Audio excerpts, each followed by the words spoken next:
guys, it's Etch and today I'm going to be doing a new, improved, more detailed tutorial on how to etch your models. So let's get started.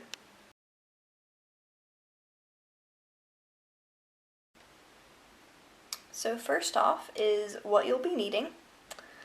For starters, you should have some sort of base, so to speak, to put your model on while you're etching. I like to lay the horses down. A lot of the time it's easier on my hands and I can focus more on what I'm doing. And it's not good to do that on a hard surface because obviously you'll rub your model and damage it in places you don't really want to. And this is just tissue paper. Cloth would be better because they can still get rubs with tissue paper sometimes if you're not careful. Felt is, you can use it if you want to, but the little paint shavings that will come off your model, there's some right there, they will stick to the felt and you basically have no chance of getting them back off again. So unless you want to use it exclusively for that, I wouldn't recommend felt. So that's for starters. And then X-Acto knives, or blades, depending on what you like to call them. I got these at Hobby Lobby. It was like $2 for a set of 5 or something like that. Yeah, and they're basically like that. And they generally come with a handle. I don't actually use mine. I find it more difficult to maneuver, especially when I'm doing detailed markings and stuff, but some people do prefer to use that, so that's one thing. Nail polish remover. I'm going to go into more on this. You need to be very careful with how you use it, and you definitely need to make sure the nail polish remover you're using is acetone free or non-acetone. The acetone is basically a type of chemical that will eat away the plastic of your model and essentially damage it. Once you've done that, it's very, very difficult to ever recustomize them or do anything with it because it'll be all rough and bumpy. And cotton balls for applying the nail polish remover. Q-tips is generally a good idea as well for smaller areas that you want precision and not just rub off a bunch of paint that you didn't intend to. Another thing about the nail polish remover is either use it outside or by an open window, because it is possible to asphyxiate yourself with this, which definitely is not what you want to do. Yeah, I'm not sure what the warning label is, but it talks about that. So make sure you have proper ventilation. Some type of chalk to map out the markings on your horse, just give you a vague idea on what you want it to look like. Doesn't need to be exact. If you're doing socks or extreme pinto markings, then, well, basically if your horse is likely going to be white, you will need to do the hooves in a white color. And this, I don't know what type of pin it is. I think it says Pentel, something like that. And this is the only one I found that actually works. A lot of inks, they'll apply nicely, but after 20 or 30 minutes, they'll essentially be absorbed into the plastic, and it's difficult to really make a difference. This one, I still need to do 3 to 5 layers to really make it stand out, but it does work. If you paint horses as well, I'm absolutely terrible with a paintbrush. I can't customize in that sense to save my life. But if you are, then it would probably be easier to paint with acrylics or whatever other type of thing you use. Because like I said, this can, depending on the type of pin you have, it can either work or just not work very well. And these are sort of optional, I guess.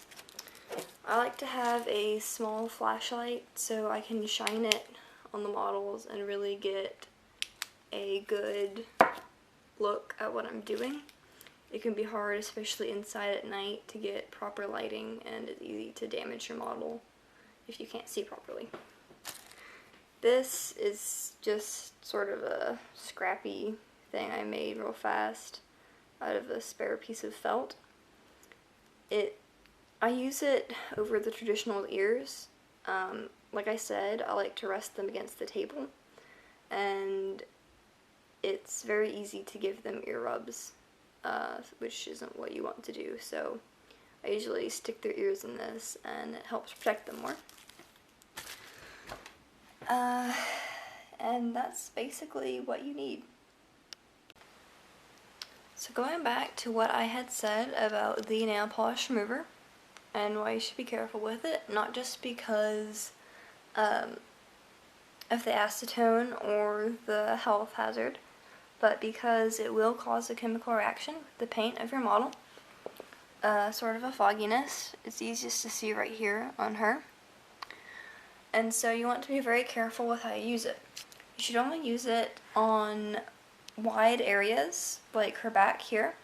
On legs is also a good place. Trying to think of the best way to say this in the least amount of time, because I know this isn't particularly interesting. This was the first traditional etchy I did, so I didn't know any better. I just used it all over, because I was like, hey, this stuff is great, it takes the paint off so easily. Well, after about 3 hours or so, I started getting this fogginess. I was really confused. I had never heard of that happening before. So what I realized is you need to be very specific with how you use the nail polish remover. For example, this is the newest etchy I'm working on. I'm going to use him for the tutorial itself.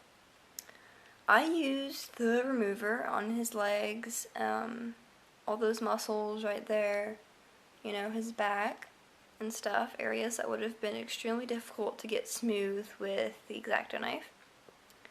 However, when I was going with the cotton swab, I stopped about 1 centimeter away from where I intended the edge of the marking to be, and then I did the rest with the X-Acto knife. And in that way you can keep the reaction from happening by sort of, I'm not sure what the right word would be, but by just preventing the reaction at all and controlling specifically where you want the marking to end. So I feel like this turned out very well. It's smooth all around, but then this marking is very crisp and just how I wanted it because of the X-Acto knife. Another example of the fogginess that it causes is right here on him. I knew this would happen, but I didn't really mind because I'm intending for this whole area to be white. I just didn't finish it at that moment. So you can see what it causes and why you need to be careful with that. It's really ugly and there's no hope of life showing with it, in my opinion. So please be careful when you're using the nail polish remover because it could mess you up when you're etching. So please keep that in mind.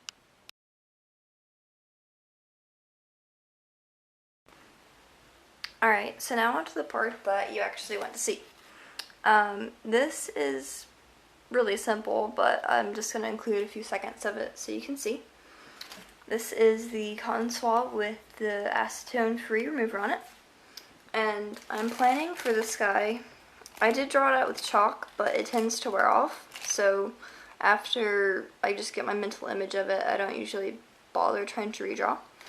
I'm going to bring the white down about right here.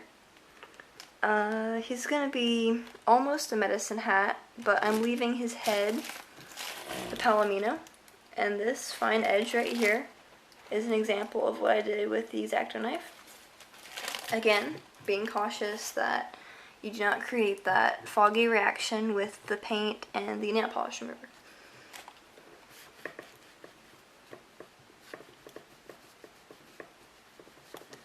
And as you can see, it's not immediate. You need to put a little bit of force into it and do several layers, really.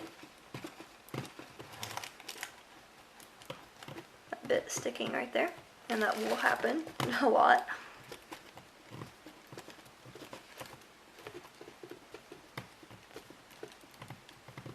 So that's the basic gist.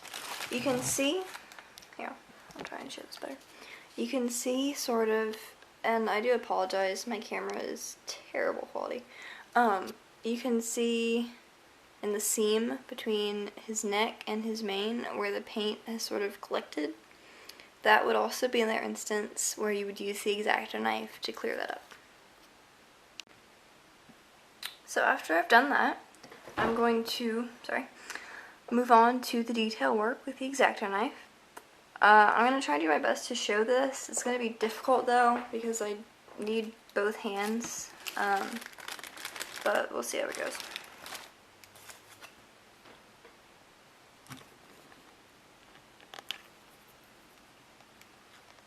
You should think about not taking paint off, but that you're just stroking your horse with the X-Acto knife.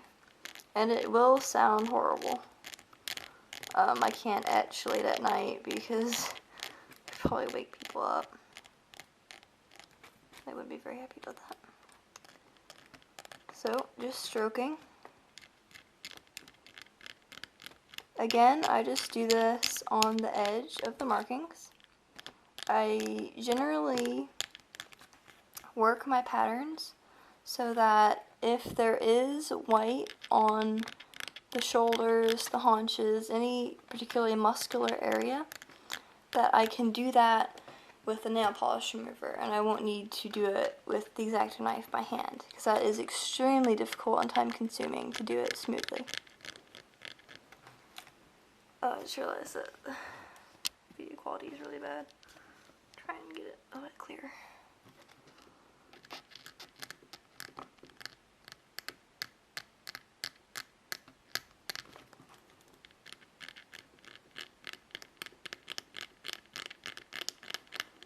I would recommend, if you haven't etched before, to start with a stablemate. One, because they're cheaper. If you don't do it how you'd hope and it just looks poor, then it's not that big of a deal because they're relatively cheap, you know, $3 to $5 each for an adult. And the traditional bodies are kind of expensive in my opinion. And also because the stablemate paint is a lot thinner than the traditional. This guy has actually 3 layers of paint. You can see right here, it's not the outer layer, but there's still yellow there, sort of a sub-layer. And then there's actually a layer beneath that as well. So it's very difficult to get clean lines because you need to do the exact same stroke, basically, on all 3 layers of paint. And the GG Valentine that you saw earlier has 2 layers of paint, the darker bay, and then below that it's essentially gold and metallic-y looking. And so if you want to go for a mapping, you can use that to your advantage and it would probably look really cool.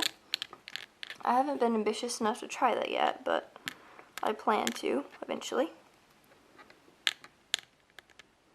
And for edges like these, you'll notice that I'm mostly using the point of my X-Acto blade. However, if you are going to try and do large areas or flat areas with the X-Acto knife and not the nail polish remover, use the flat blade and stroke like that. Another thing I should mention is once you have the remover down on your model, do not go back over it with the X-Acto knife. The remover creates sort of almost a seal like that of a glossy model, and if you try and put anything sharp like the X-Acto blade down on it, it will just rough it up and ruin it. Even if you recoat it with the remover, it will be uneven and look really bad. So keep that in mind as well.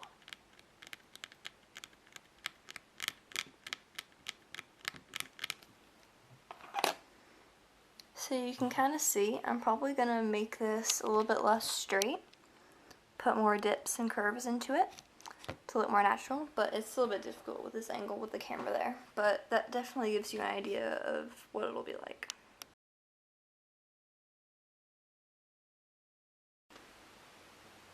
So another thing you may want to do on your model is a spot. I like them a lot because they add character, and they're really cute, and you can do just all sorts of sizes and different shapes and all sorts of stuff. This is his offside, as you can see, and it's, you know, very much a work in progress. I really haven't done much except clean up the lines around his head, because I'm going to leave that palomino, and the rest of his neck's going to be white, so I need to use the remover all around there. So for this, I'm just going to do this as an example. I may not keep this marking, or I might, just depends on how it turns out. This is going to be extremely difficult to do with the camera, so hopefully it turns out alright. For this, you will use the flat end, or side, and again, the stroking. It's hard to be very specific with the spots because of that, but you can try and then just sort of see what happens. And you just sort of go around, and I'm not cleaning the edges up, as you notice, I'm just leaving it as it is for the moment.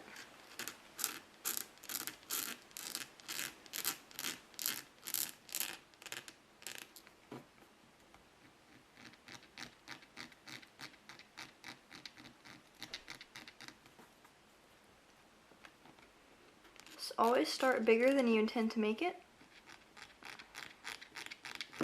If you make a mistake, then it's easier to still end up with the result you were hoping for. Especially when you're working with a model that has so many layers of paint, like this guy. Spots are very difficult to do,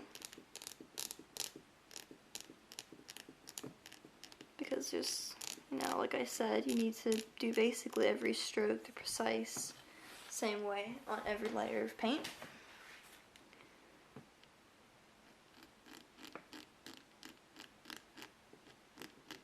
On stablemates, they're super easy to do.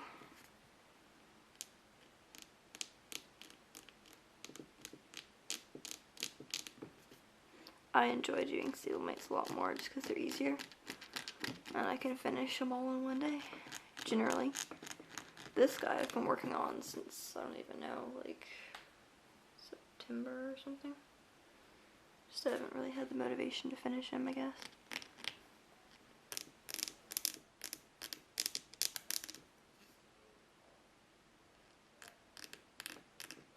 I was planning on making it a little bit bigger, but like I said, it is difficult to control the size because you can't just leave any sloppiness. I don't know if you can see.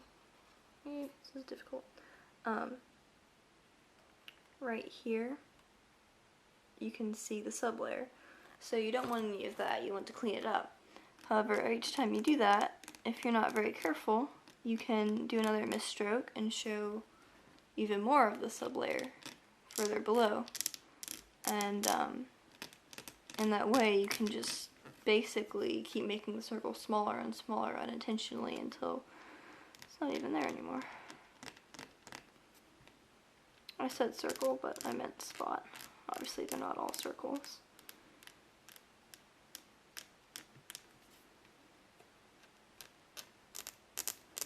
I haven't really planned out this guy's side very much, so we'll see if I end up keeping this or not. Turning out alright. You see I did one there, but it was mostly just a natural indentation in the model, and so it was easiest to leave it versus trying to get the remover into every little cranny right there.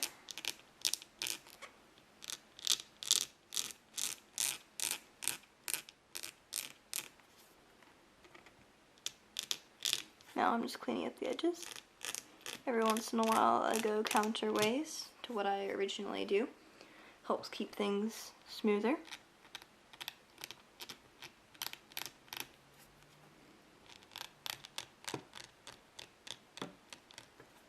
I feel like the camera isn't at a tall enough height for you to really see what I'm doing.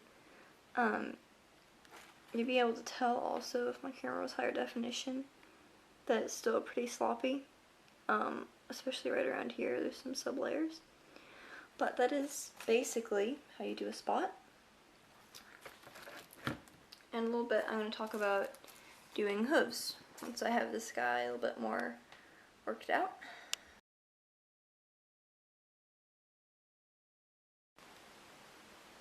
Alright, so now on to hooves. The Rory has white hooves already, so it'd be kind of pointless to show it on him. This is a stablemate Etchy I did a while ago. He was my first attempt at bay roan, so don't judge too harshly. I like his markings, but the roaning, I kind of rushed it and really didn't do a very good job, honestly. Trying to focus my camera, but it's not working. Anyway, his front two hooves, I've already taken the paint off, all of them, all the way. And then these ones, I still have the bottoms. And if you're painting, it's difficult to cover that dark of the paint. My friend has painted the hooves of two of their stablemates I've done before I found that pen that worked. And it's best to get the paint off from the bottom as well before you paint them because it's hard to cover it. And if you're doing the pen, then obviously you need to. It's pretty straightforward. You just etch, basically. Again, the stroking isn't quite as important to keep things smooth because it's on the bottom, so it won't be seen, but you still want to do a good job about it.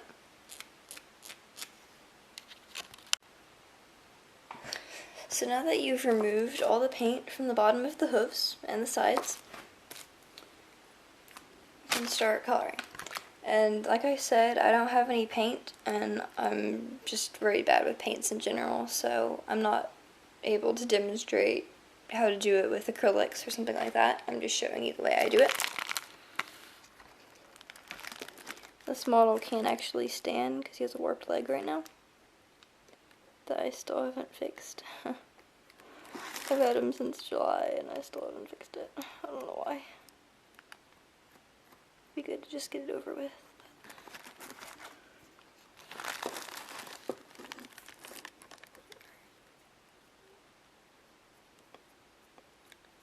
Always go in one direction when you're doing this.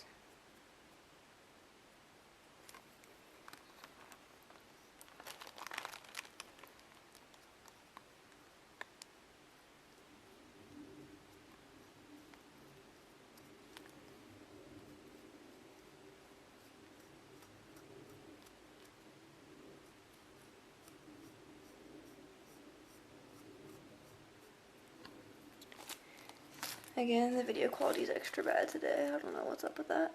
But you can tell the difference between that hoof now and the other three.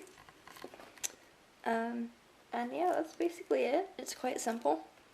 If you're doing ermine spots, that would be a little bit different. I don't have a whole lot of experience doing that. You could probably get a very thin black marker and just do it that way, and do the stripes. But yeah, that's about it. I hope this tutorial helped you figure out a little bit about etching, and if you do an etchy off of this tutorial, I'd love to see it in a video response. So yeah.